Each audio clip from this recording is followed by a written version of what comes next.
3월 27일 법률방송 러투데이 시작하겠습니다. 첫 소식입니다.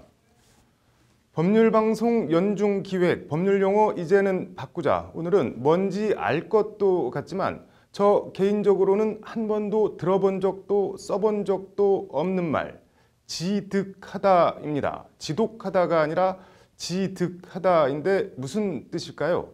석대성 기자입니다. 여기는 더 이상 민주주의 특검이 아닙니다. 최순실 씨 여전히 멸망시키게 됐다고 인터넷에서 뒤를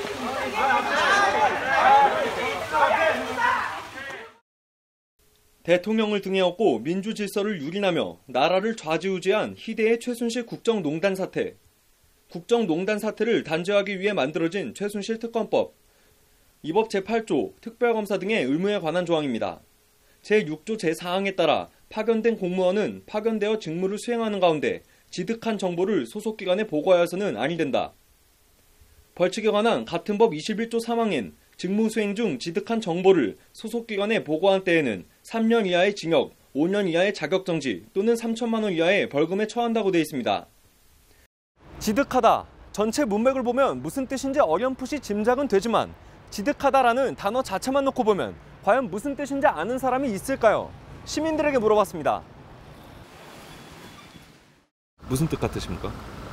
지독하다 그런 거. 지독하다. 네, 비슷한 것 같은데. 아득하다? 들어보지는 못했는데 좀 이렇게 진득하다? 진득하다랑 비슷할 것 같은데.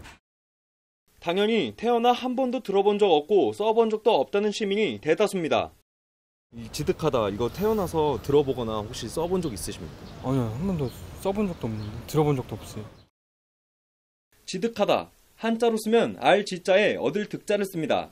알아서 얻다, 즉 알게 되다라는 뜻입니다. 한자로 풀어보면 뜻이 이해가 안 가는 것은 아니지만 이는 전형적인 일본식 한자어입니다.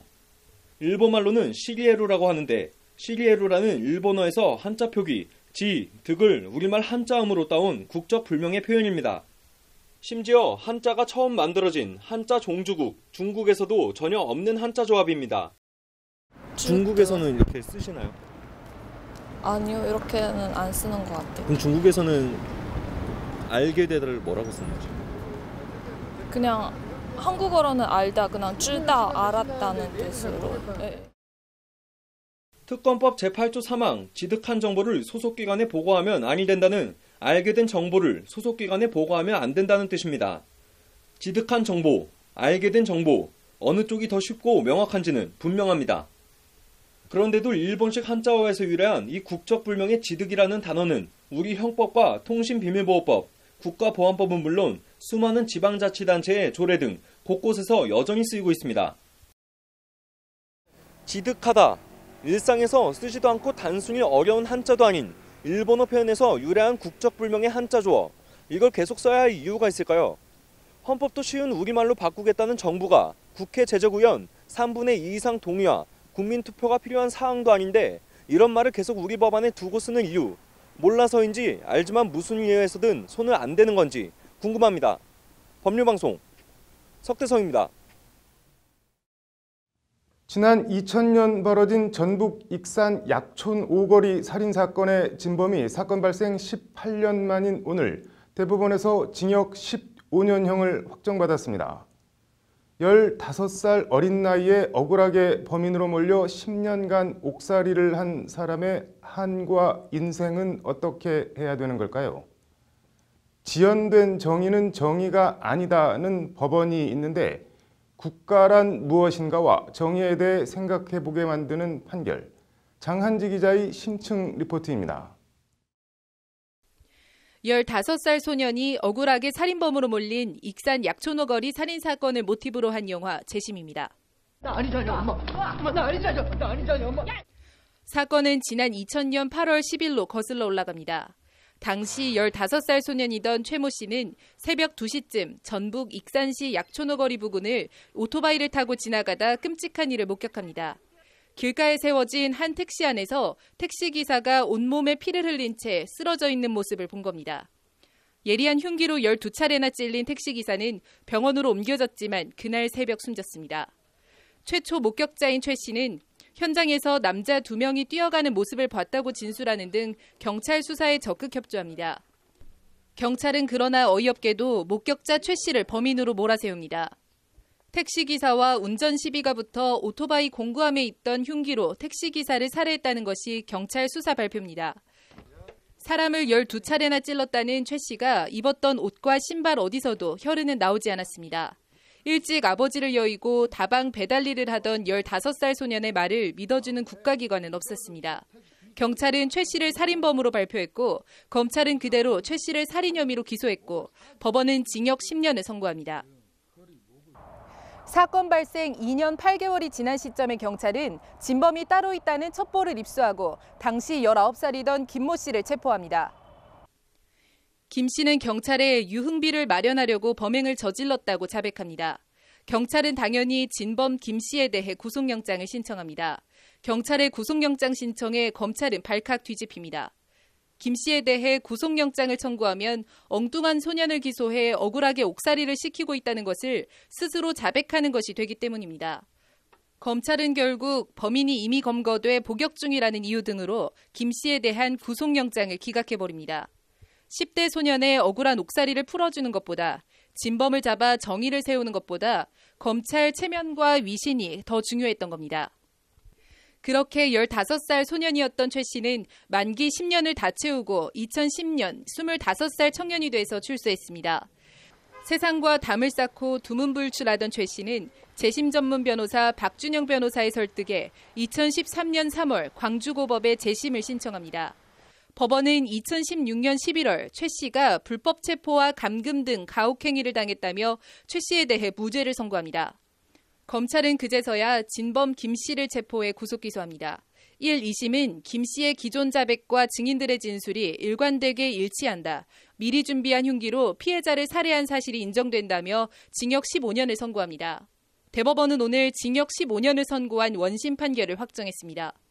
18년 만에 세워진 정의 또는 18년이나 지연된 정의. 최 씨 재심을 맡았던 박준영 변호사는 뒤늦게나마 진실이 밝혀지고 단죄가 이뤄져 다행이라며 15살 소년을 범인으로 만들고 진범을 풀어준 당사자들은 아직도 진심 어린 사과를 하지 않고 있다고 말했습니다. 진범을 붙잡아 신청한 경찰 구속영장을 기각한 검찰은 경찰에 대한 영장 청구권 부여 등에 대해 극력 반대하고 있습니다. 명분은 인권 보호입니다. 저희 검찰은 우리 국민의 인권을 철저히 보호하고 수사의 효율적인 형사사법 시스템을 모색하는 데 최선을 다하겠습니다. 검사의 영장심사 제도는 국민의 기본권을 이중으로 두텁게 보호하기 위해 반드시 유지되어야 할 사법통제 장치입니다. 경찰과 검찰, 법원 모두 애초 잘한 곳은 없습니다. 그러나 이번 사건 관련해서 굳이 가장 질 안 좋은 기관을 꼽자면 어딜까요? 인권 보호를 말하려면 말할 자격 있게 먼저 실천부터 해야 되지 않을까 하는 생각입니다. 법률방송 장한지입니다. 검경 수사권 조정 얘기 하나 더 전해드리겠습니다. 헌법에서 검사의 영장 청구권 조항을 삭제한 개헌안을 발의한 청와대가 검경 수사권 조정에 속도를 내는 모양새입니다. 방향은 검찰 권한의 분산인데 관련해서 오늘 조국 민정수석이 기자들에게 문자를 보냈습니다. 어떤 내용인지 신세아 기자의 보도입니다. 조국 수석이 오늘 청와대 출입 기자들에게 문자를 보내 검경 수사권 조정 관련한 입장을 밝혔습니다. 조 수석은 문자를 통해 일단 검경 수사권 조정에 대한 검경의 의견을 듣고 여전히 협의 중이라고 밝혔습니다. 앞서 이철성 경찰청장은 어제 기자간담회에서 검찰 수사 지휘권 폐지나 검사의 영장 청구권 삭제 등을 언급하며 검찰을 불편하게 한 바 있습니다. 검경 간 지휘 관계가 폐지되고 협력 관계로 간다. 수사 종결권 관련 경찰이 수사한 모든 사건을 검찰에 송치하는 전권 송치는 폐지하는 쪽으로 가닥이 잡힌 것 같다는 등의 발언이 그것입니다. 조국 수석의 오늘 문자 메시지는 이 같은 이철성 경찰청장 발언에 대한 교통정리로 보입니다. 확정된 건 없다고 선을 긋긴 했지만 큰 틀에서 조 수석의 오늘 문자는 이 청장의 발언 취지와 크게 다르지 않습니다. 대선 공약 취지에 따라 경찰이 1차 수사에서 보다 많은 자율성을 갖고 검찰은 사법통제 역할에 더욱 충실히 해야 한다는 원칙에 따라 진행되고 있다는 것이 조국 수석의 문자입니다. 문재인 대통령은 권력기관 개혁 대선 공약으로 수사권과 기소권 분리, 검찰은 기소와 공소 유지를 위한 2차적, 보충적 수사권 부여, 이를 통한 검경 간 견제와 균형 등을 제시한 바 있습니다. 거대한 검찰권을 분산하고 상호 견제되도록 검찰을 개혁해야 합니다. 검찰 권한의 분리 분산 및 기관 간의 통제 장치를 도입하여 검찰이 검찰 본연의 업무를 수행하도록 하는 것입니다. 조국 수석은 최근 검찰과 경찰을 관할하는 박상기 법무부 장관과 김부겸 행정안전부 장관 등을 여러 차례 만나 검경 수사권 조정 정부안 마련을 논의한 것으로 알려졌습니다. 검찰의 바람과 달리 검경 수사권 조정은 경찰 쪽 의견에 무게중심이 실리는 분위기입니다. 법률방송 신세아입니다. 앞으로는 술을 마시고 자전거를 타도 음주운전으로 처벌을 받는다고 합니다. 정순영 기자가 오늘 공포된 달라진 도로교통법 주요 내용을 전해드립니다. 앞으로는 술에 취한 상태로 자전거를 운전하다 적발되면 최대 20만 원의 범칙금이나 구류에 처해집니다. 처벌 기준은 면허 정지 수준에 해당하는 혈중 알코올 농도 0.05% 이상입니다.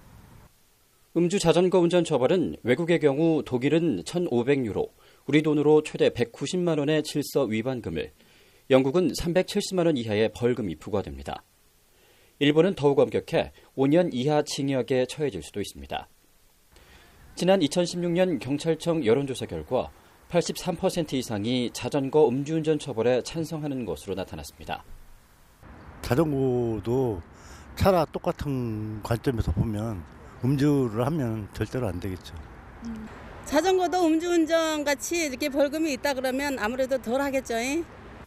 이와 함께 개정 도로교통법은 어린이에게만 해당했던 안전모 착용 의무를 모든 운전자와 동승자까지로 확대했습니다. 나아가 어린이와 노인, 신체 장애인의 경우 자전거를 타고 보도를 통행할 수 있지만 원동기를 끄지 않고 전지 자전거를 타는 행위는 금지됩니다. 이를 위반하면 범칙금 3만 원이 부과됩니다. 개정 도로교통법은 또 현재 고속도로와 자동차 전용 도로에서만 적용됐던 전좌석 안전띠 착용 의무화를 모든 도로로 확대했습니다.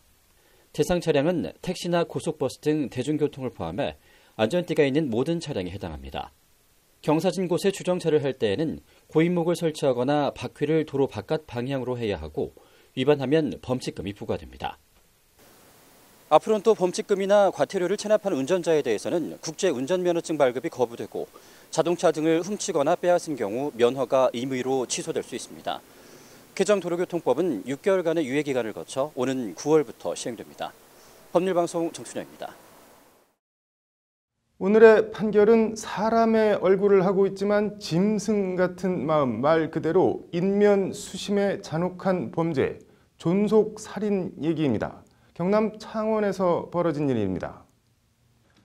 49살 박모 씨는 지난 2009년 다리 수술을 받고 거동이 불편한 당시 65살이던 자신의 친어머니를 퇴원시킨 뒤 경남 창원시 마산 하포구의 한 야산 자신의 승합차 안에서 어머니를 목 졸라 살해하는 천륜을 거스르는 폐악무도한 범죄를 저지릅니다.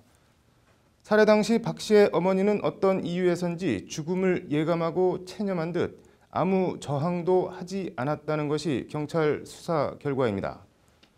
그렇게 어머니를 살해한 뒤 박 씨는 사망 신고를 하지 않고 어머니 앞으로 나오는 기초연금을 7년 동안 받아 가로챘다고 합니다.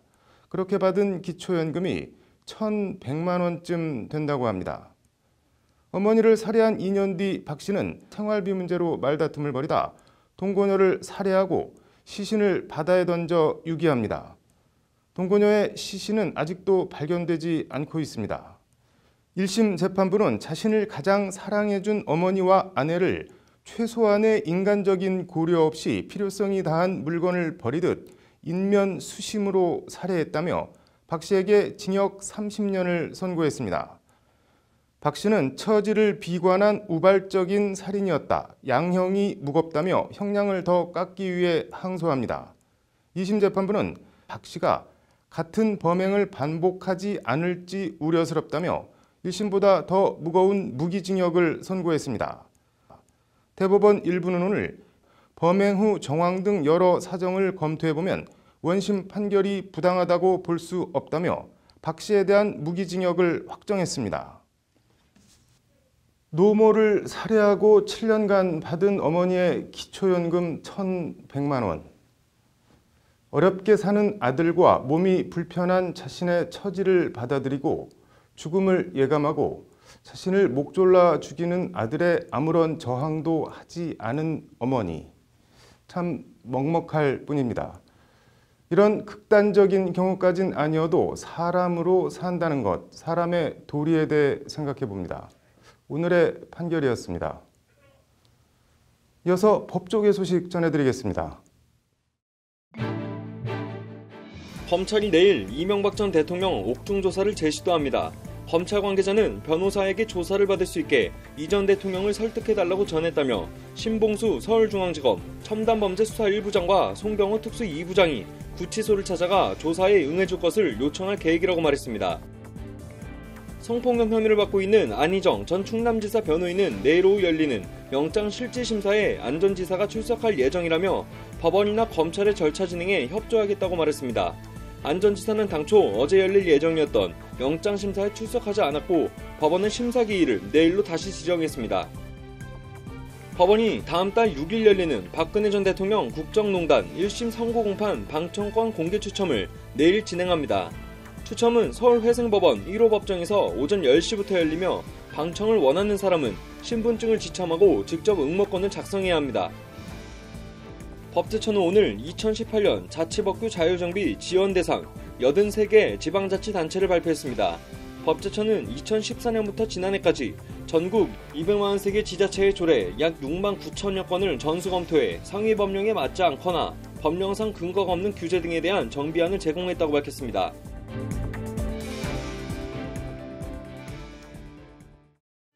(3월 27일) 법률방송 로투데이 마치겠습니다. 시청해주셔서 감사합니다.